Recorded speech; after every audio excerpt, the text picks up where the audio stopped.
Hello, everyone, and my name is Michael Bartlett. I'm a metaphysical astrologer, and this is my monthly forecast, this time for March of 2021.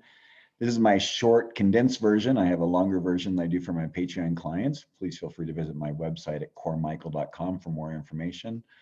Also, I just want to begin when I talk about forecasts, I think it's really important to understand that forecasts really have to do with kind of understanding what is likely to be encountered over the time period in which we're discussing.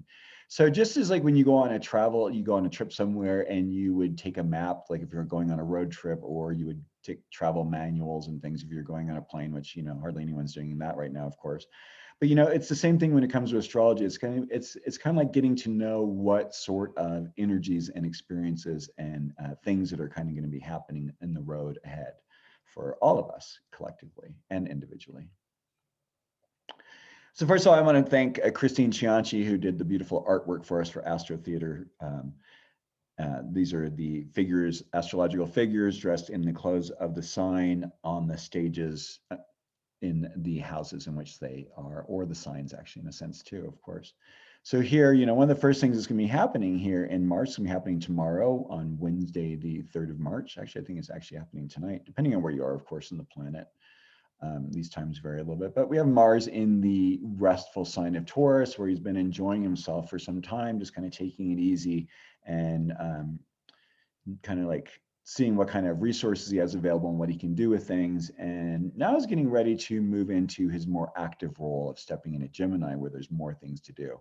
It's springtime. Of course, this is our month of spring. There are many, many astrological aspects that are going on this month in particular that are going to be denoting a sort of awakening, so to speak. All the planets are direct at this point, so it's really nice to see that we can finally get some things done. And when Mars gets into Gemini, things are going to get done. Might be a little bit scattered, of course, but it's at least something to work with. On the 4th of March, Mercury will be joining Jupiter. Mercury's already been there for a little while, but he's going to come up and make a conjunction with Jupiter. Great time to talk about our ideas, coming up with our plans about things, what we want to do, what we want to manifest.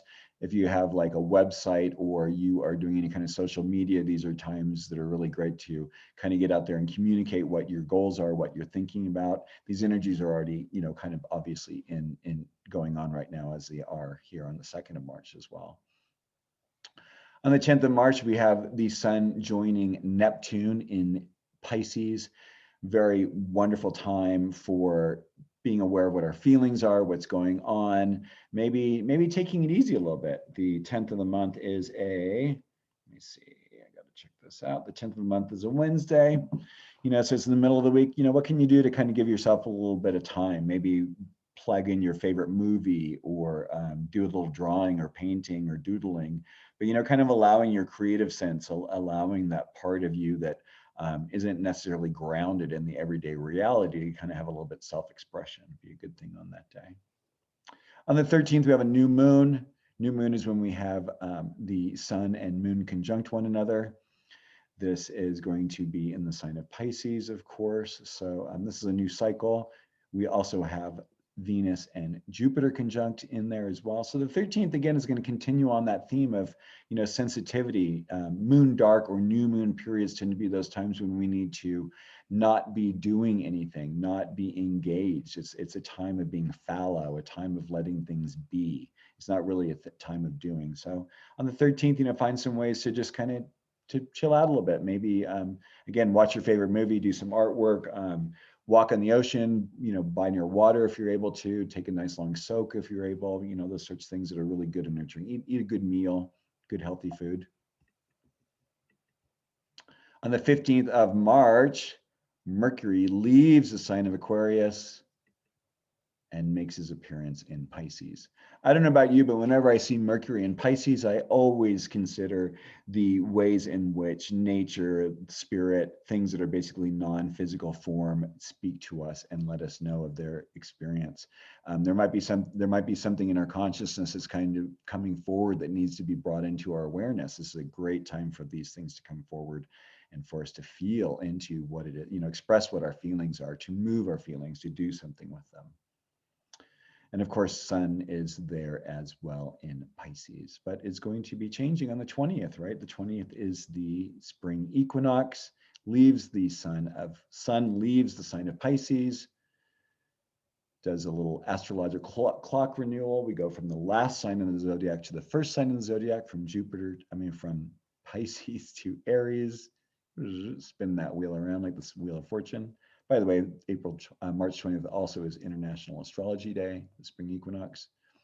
And then the sun makes his or her appearance, as you'd like to see it, in the sign of Aries, our true sense of when spring renews up here in the North Hemisphere, the time of plants coming forward, of budding, of moving forward, of coming out of that quiet introspective state of winter and moving into the more active state of spring. On the 21st of March, we have 3 big things going on. We have Venus moving out of Pisces and into Aries, a couple of other things going on. And I want to let you know, this is kind of my short version. Like I said, if you want to see the full version, please go to my website, coremichael.com, click on to become a Patreon member. And for a small donation each month, you can get a longer extended version. Thank you so much for listening today. Again, thank you to Christine. I'm going to be speaking this Thursday on EA Zoom on the Earth in the astrological chart, which is really important and very rarely discussed.